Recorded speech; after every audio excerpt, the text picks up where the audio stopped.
Welcome to the Growing with Newcomers video series, presented by the Immigrant Education Society, also known as TIES. TIES is a not-for-profit organization that has been actively serving newcomers and low-income Calgarians since 1988.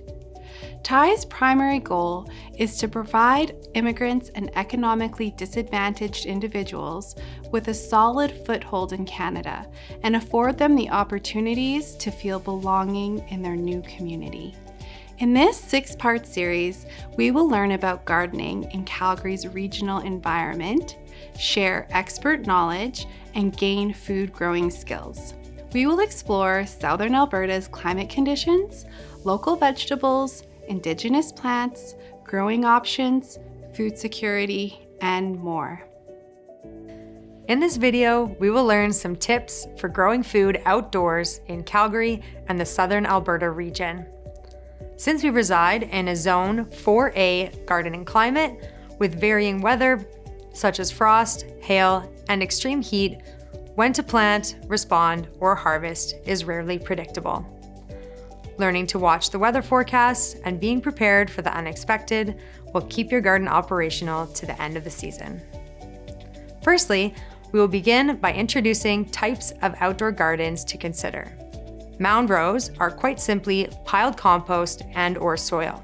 This option is easy to establish and uses a no-dig approach to starting your garden.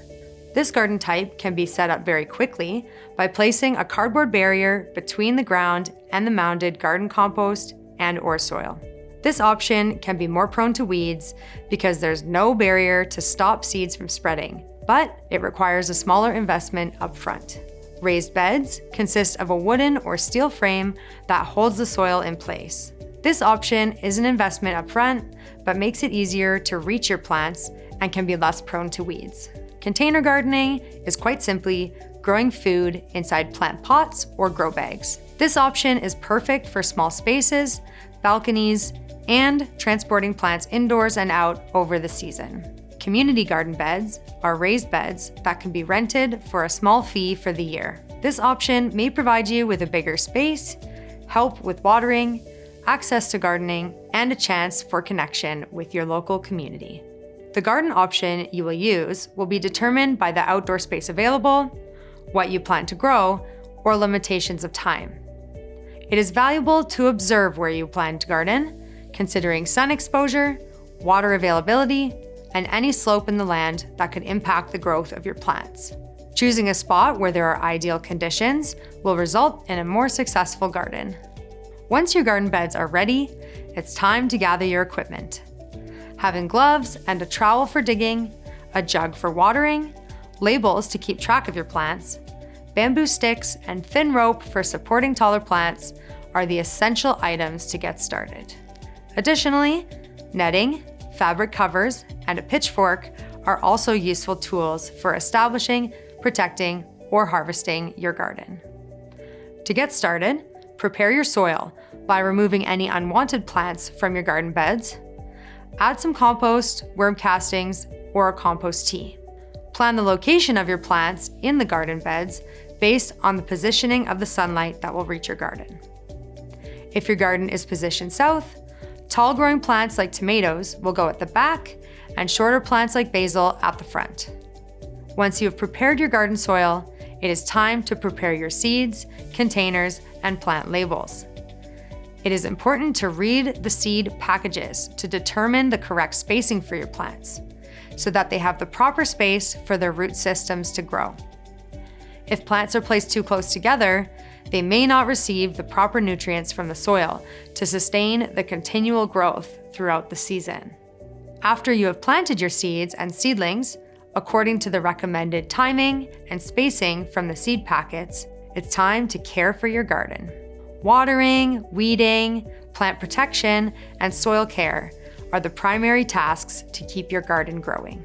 Watering the garden first thing in the morning will help to give your plants protection from the heat of the day and will save water. Like humans and animals, it is difficult to grow and be healthy when we are dehydrated. To prevent damage to your plants, refrain from watering during the heat of the day. Water droplets on the leaves, in combination with the strong heat of the sun, can cause sunburn on the plants. Soaking your garden soil again at night will help hydrate your garden. When watering, direct the water stream at the soil, since any moisture that lands on the plants can cause disease or damage. Protecting your garden from pests, strong sun rays, frost, and hail is part of the experience. Through daily monitoring, gardeners build an understanding of the plant's needs. For example, if the soil is dry, then it would be valuable to add some mulch on top of the soil to prevent erosion and retain moisture.